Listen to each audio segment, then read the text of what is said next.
To replace another size of screws, we usually use magnets, but the screws are prone to magnetic attraction between them and the screws are sucked together. This section will go over how to replace the different sized screws and what parts we need to replace.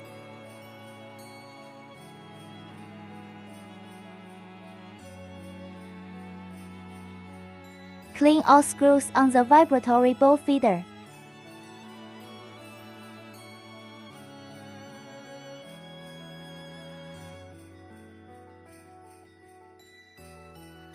Clean the screws inside the gland as well and use a screw feeder to test and remove the screws.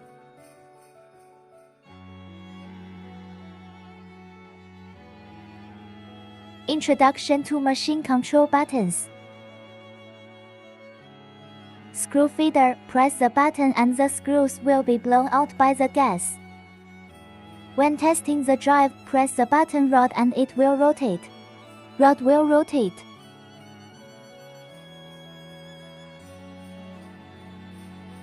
Relocking means the Z-axis moves up and down.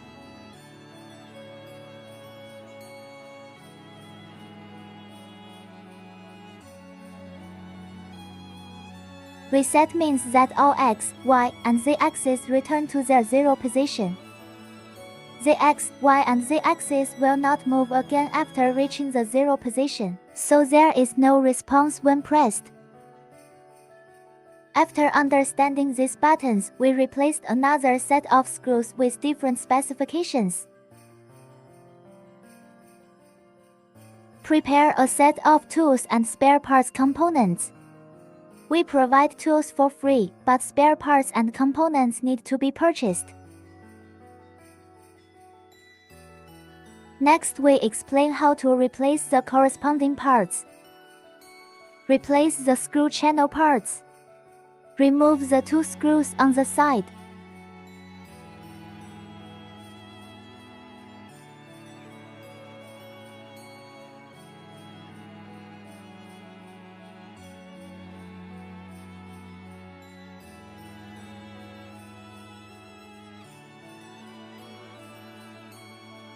Replace the required screw channels. Installation precautions. Put this down and press your hand down against the vibrating ball. Align screw channel. Press down and align to the left.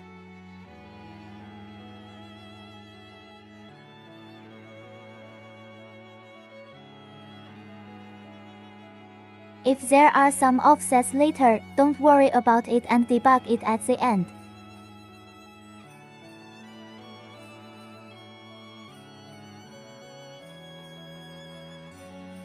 Replace the gland, select the corresponding gland. Remove the four corner screws.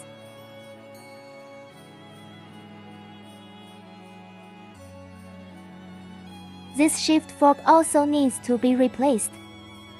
Take this out directly.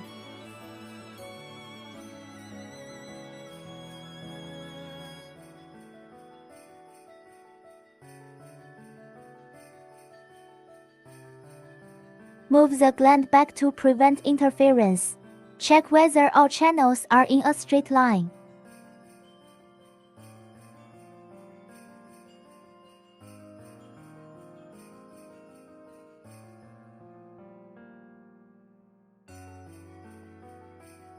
Do not tighten the screws, lock them gently first. After all positions are presented as a straight line, they are then fixed.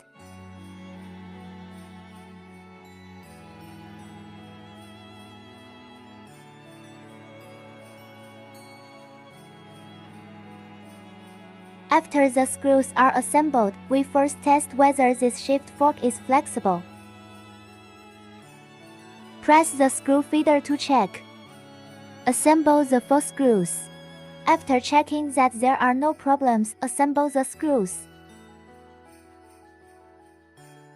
If the screws are of other specifications, the air pipe needs to be replaced, for example, M1.7 screws.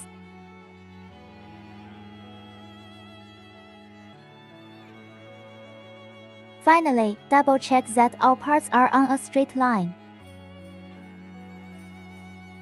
If there is any positional deviation problem, adjust the screws on the side.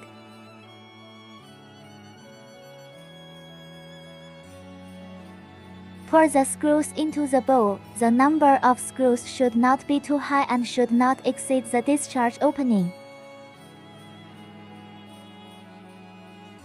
Do not exceed this position. The height should not exceed the discharge opening of the screw.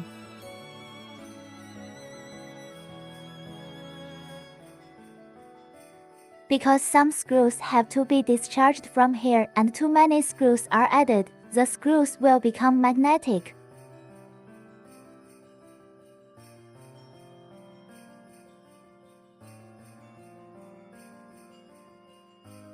If the screws become stuck together in piles, a demagnetizer is needed to dig out them. Therefore, it is not advisable to add too many screws.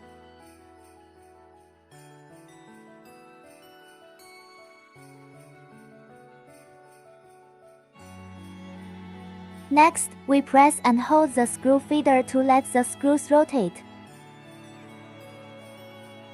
If the parts are not in a straight line and have inconsistent heights, the position will need to be adjusted.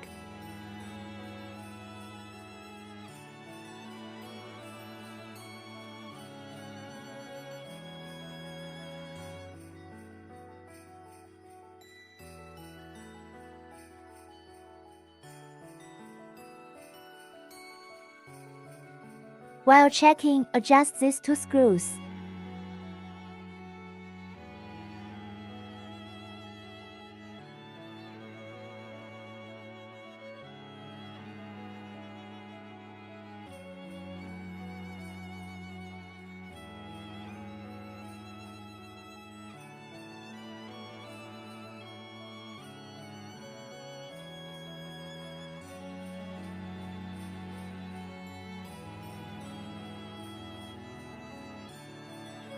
Adjust all feed chute heights to be the same. Check the height.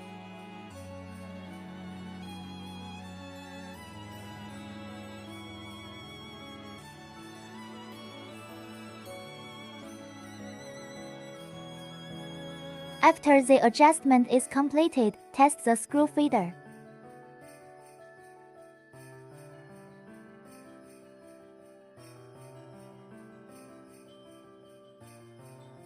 This controller has been debugged normally before the machine leaves the factory. If debugging is required, record the data of voltage U and frequency F first, and then debug after data recording. Press the middle button to switch voltage and frequency. Other parameters are prohibited from modification. Rotate the button left or right to adjust the value.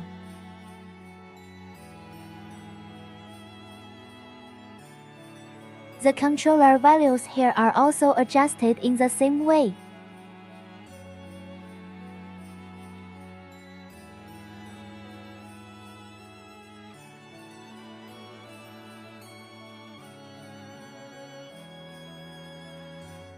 This is the height adjustment plate.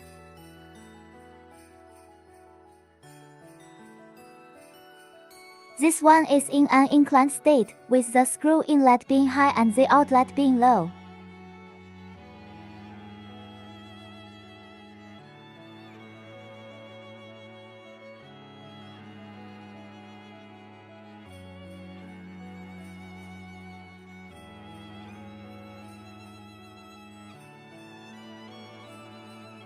It probably looks like this. Then adjust upward.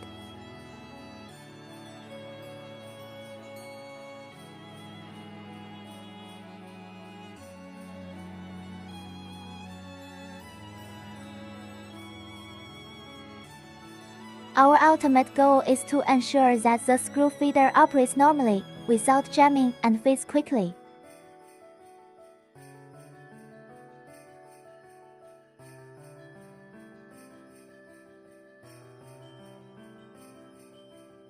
After all is completed, perform the screw feeder test. or open the program, there is a program to test the screw feeder. The machine will continue to feed. We find that program from inside the machine, turn it on and run it, and the screw work head keeps blowing screws out, so we can check if our commissioning is normal. This is a manual test, not an automated test using a program.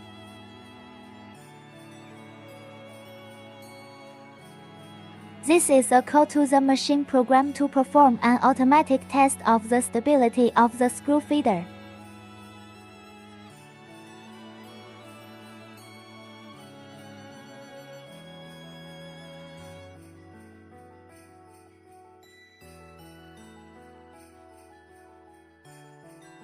This is the program that was tested.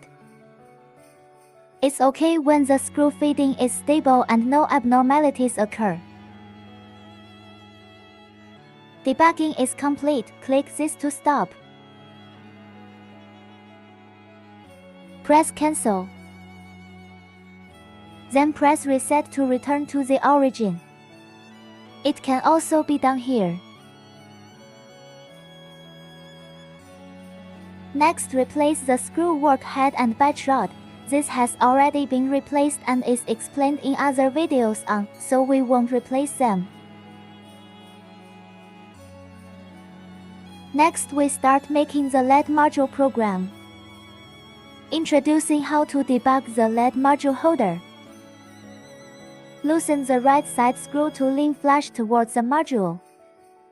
Adjust the appropriate parts for fixing.